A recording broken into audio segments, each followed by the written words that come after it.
Bienvenue sur votre chaîne préférée Akhbar el-Bled.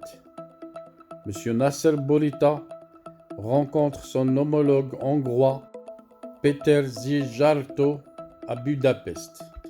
Avant de rentrer dans le vif du sujet, n'oubliez pas de vous abonner à votre chaîne préférée Akhbar el-Bled et surtout n'oubliez pas à cliquer sur la cloche pour être sûr de recevoir le bip qui vous avise à chaque fois qu'il y a du nouveau sur la chaîne.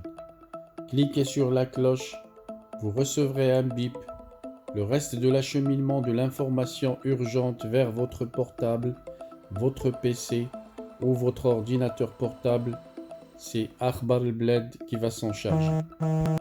Bonsoir. Le ministre des Affaires étrangères, de la coopération africaine et des Marocains résidant à l'étranger, Nasser Bourita, a rencontré lundi à Budapest le ministre hongrois des Affaires étrangères et du Commerce, Péter Szijjártó. Lors de cette rencontre, les deux ministres se sont réjouis de l'excellence des relations entre le Maroc et la Hongrie, tout en affirmant leur volonté commune de les consolider davantage à travers l'exploration de nouveaux domaines de coopération et de moyens de renforcer les consultations sur des questions d'intérêt commun. Ils ont également insisté sur l'importance d'élever le niveau de leur coopération économique et commerciale à la hauteur de l'excellence de leurs relations politiques bilatérales. Dans ce contexte, les deux ministres se sont félicités de la tenue de la 4e session de la Commission économique mixte prévue à Budapest en mars 2022 et de la tenue d'un business forum en marge de cette commission. À cette occasion, M. Szijjártó a salué les réformes de grande envergure entreprises au Maroc au cours des 2 dernières décennies sous la conduite éclairée de Sa Majesté le roi Mohammed VI, tout en se félicitant du nouveau modèle de développement et de la promotion d'une régionalisation avancée au royaume. Il a également souligné le rôle du Maroc en tant que pôle régional de stabilité, partenaire privilégié pour le développement en Afrique et relais de croissance dans la région. Le ministre hongrois a par ailleurs réaffirmé son soutien aux efforts menés sous les auspices exclusifs des Nations Unies en vue de parvenir à une solution politique réaliste, pragmatique et durable à la question du Sahara, basée sur le compromis.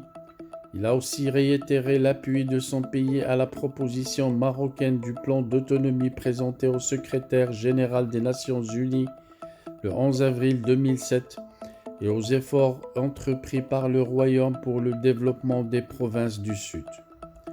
Le ministre hongrois a de même souligné que le Maroc, partenaire stratégique de l'Union européenne, a un rôle déterminant et exemplaire en matière de lutte contre l'immigration irrégulière et contre le terrorisme.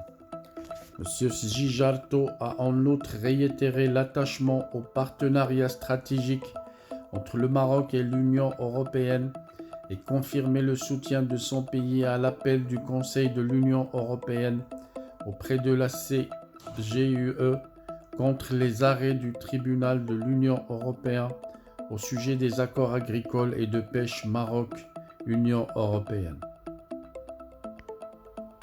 Le ministre hongrois a par ailleurs réaffirmé le soutien de son pays aux candidatures du Maroc au Conseil de sécurité des Nations Unies, au Conseil des droits de l'homme et au Conseil de l'OMI. Cette rencontre a également permis à M. Bourita et M. Szijjártó de mettre l'accent sur l'importance de développer la coopération, le partenariat et le dialogue entre l'Union européenne et son voisinage du Sud et avec la zone euro-africaine, afin d'apporter des réponses communes à tous les défis auxquels ces régions sont confrontées, particulièrement en termes de sécurité, de stabilité, de migration et de développement socio-économique et humain. Les deux ministres ont ainsi souligné l'importance de promouvoir la coopération triangulaire entre le Maroc, la Hongrie et leurs partenaires dans le continent africain. Messieurs Bourita et Szijjártó se sont également réjouis de l'évolution du développement de leur coopération à l'échelle internationale se félicitant à cet égard de la tenue mardi à Budapest de la première réunion V4 plus Maroc qui instituera, selon les deux ministres, le début d'un dialogue politique entre le Royaume du Maroc et les États membres du groupe Visegrad V4.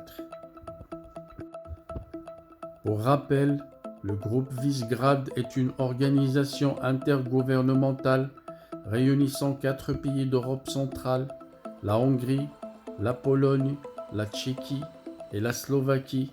Ces pays sont tous des États membres de l'Union européenne et de l'OTAN. La population du groupe s'élève à 63,9 millions d'habitants en 2020.